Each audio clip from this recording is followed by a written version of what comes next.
Olá pessoal, sejam todos muito bem-vindos a mais este vídeo do canal, onde vamos tratar de um livro chamado Tocqueville, Burke e Paine, Revolução, Democracia e Tradição. Bom, os comentários sobre esse livro não são muito elogiosos, mas eu não me refiro ao conteúdo dele. O conteúdo em si é bom, é bem feito, bem estruturado, só que existe um problema central que se coloca nele. Trata-se de um livro escrito em uma linguagem puramente acadêmica. E não é uma linguagem acadêmica das bem escritas. Trata-se de um livro que tem o que nós costumamos chamar, no meio acadêmico, de colcha de retalhos.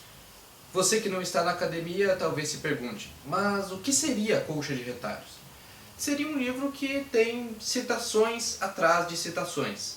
Ou seja, pego um trecho da obra original e trago para corroborar um argumento que eu faço. Aí eu falo mais alguma coisa em poucos parágrafos, aí eu trago mais um trecho da obra original para corroborar o que estou falando. Isso é um problema? Propriamente não, mas ele torna a leitura muito pouco fluida. Nós acabamos tendo uma leitura truncada e acaba não se tornando um livro prazeroso de ler. É claro, muito provavelmente o autor desta obra não pensou nisso quando estava escrevendo. Ele queria fazer um livro técnico, um livro sisudo. Só que algo incomoda nisso.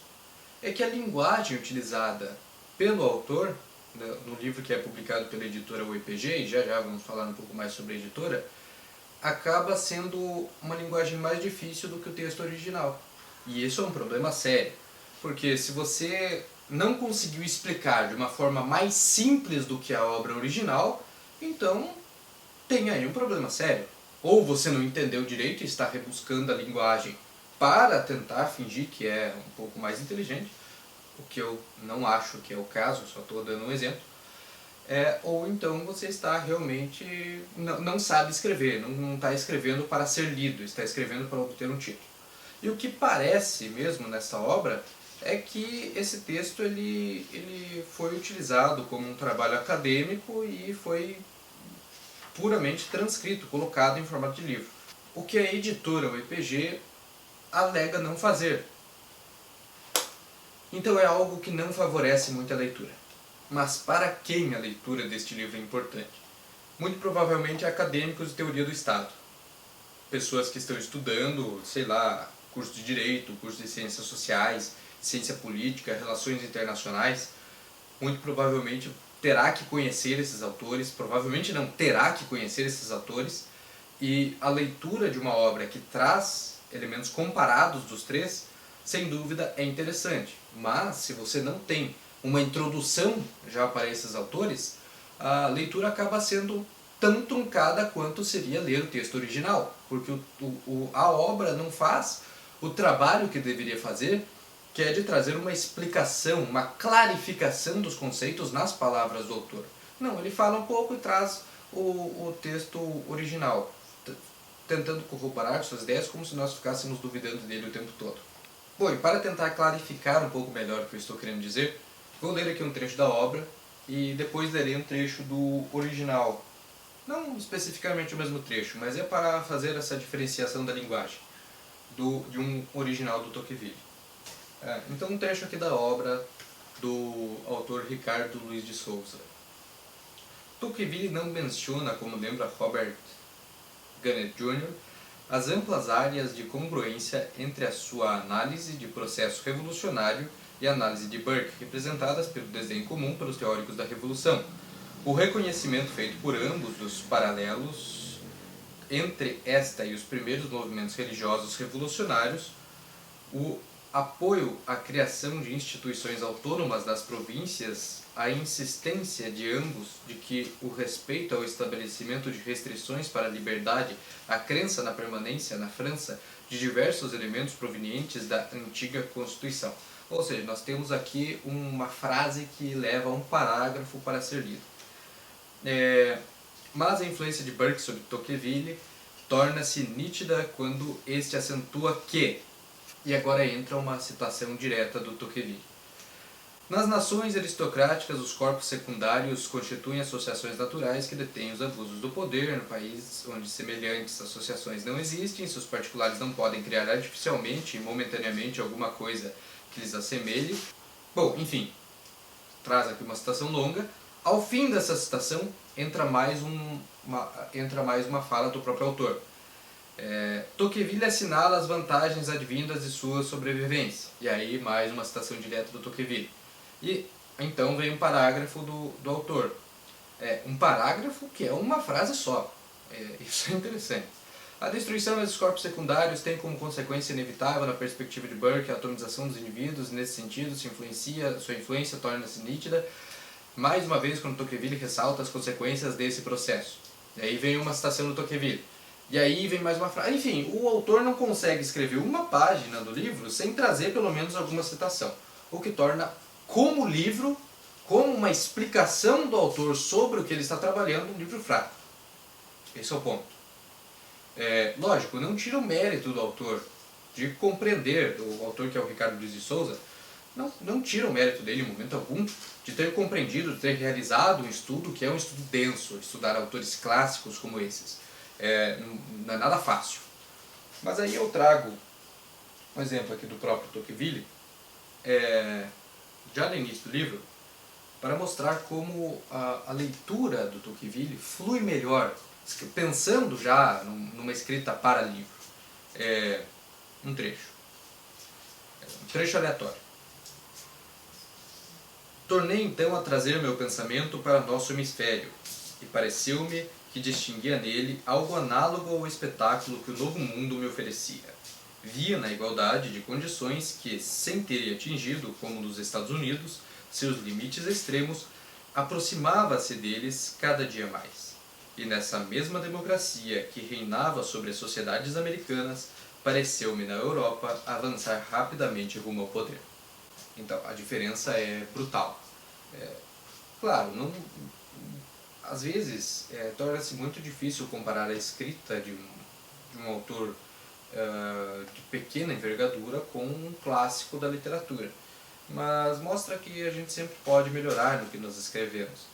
E muitas vezes a crítica serve para isso, como pode ser o caso de nós revermos o que estamos fazendo e então produzir uma obra melhor. Aí você pode falar, não, mas Alexandre, eu abri o vídeo querendo saber um pouco sobre o pensamento de Tocqueville, Burke e sobre o Paine. Bom, então eu vou falar sobre o que o próprio autor bem fala. Eu ressalto isso durante o vídeo todo porque aí parece que nada presta. Não, é um livro interessante, porque ele traz um estudo interessante, mas é um estudo meramente acadêmico, num formato acadêmico e um formato acadêmico questionável, porque é uma colcha de retalhos. Ele traz o pensamento do Paine, do Burke e do Tocqueville. O Tocqueville é mostrado, ele é apresentado no livro como um pensador que traz toda uma recapitulação histórica em seus escritos, o que é uma leitura bem acertada, porque o Tocqueville ele tem essa característica de defender seus argumentos a partir de toda uma construção, toda uma recapitulação. Não é à toa que o estudo dele sobre democracia na América é um catatal desse tamanho aqui. E aí ele vai citar também a forma como se constitui o pensamento do Paine, que é um pensamento liberal, e o Burke, que é um pensador conservador. E todos eles vão ter suas contradições. O Tocqueville, na medida que defende uma sociedade mais igualitária, também vai defender o imperialismo do seu país na época. Burke e Paine também têm profundas contradições com aquilo que eles próprios escreveram. Eu não vou entrar em detalhes sobre o pensamento de cada um deles agora, porque o interesse é fazer vídeos específicos sobre cada um deles no futuro.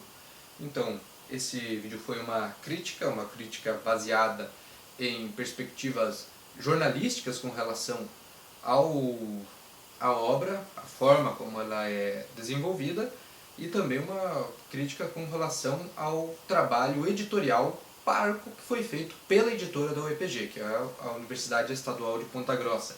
O livro, e é claro, o acabamento da Universidade Estadual de Ponta Grossa é um acabamento muito bom para os livros. é um livro que você pode manusear à vontade, ele não tem os problemas que alguns têm, que acabam abrindo aqui essa parte da lombada por dentro.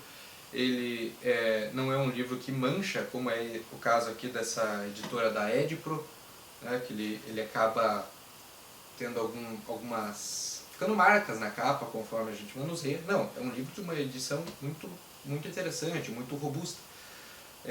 Contudo, a forma como esse livro foi publicado talvez não seja nenhum problema especificamente do autor, mas sim de quem ficou responsável pela edição dele, que acabou não tendo o cuidado necessário para desenvolver uma edição cuidadosa, orientações de como um texto deve ser organizado e reformulado para a publicação no formato de livro, e então acaba tornando a leitura não muito prazerosa. Porque a ideia da leitura é essa, né? Não importa se é um livro técnico, se é um livro de literatura, se é um livro sobre qualquer assunto que você queira ler na sua vida. A perspectiva central que devemos ter é que a leitura flua. Se a leitura não flui, tem algum problema. Seja ele gramatical, semântico, seja na forma como ele está sendo apresentado pela editora. Então, esse é um problema sério que precisa sempre ser considerado. Pode ser que o autor, realmente a crítica que eu fiz ali, a escrita dele, acabe não se sustentando se a gente conhecesse os bastidores da publicação, da edição do livro. Mas é isso, pessoal, e para conhecer um pouco melhor do pensamento desses três autores, do Tocqueville, do Burke e do Paine, estaremos publicando vídeos no canal nas próximas semanas. Então eu sugiro a você que deixe seu like se você gostou do vídeo. Se não gostou, pode deixar nos comentários a sua sugestão sobre futuras obras para falarmos aqui no canal, ou também pode fazer sua crítica ao próprio vídeo, porque afinal de contas a liberdade de expressão é para todos nós. E também não deixe de se inscrever no canal para receber as notificações dos próximos vídeos. Até mais!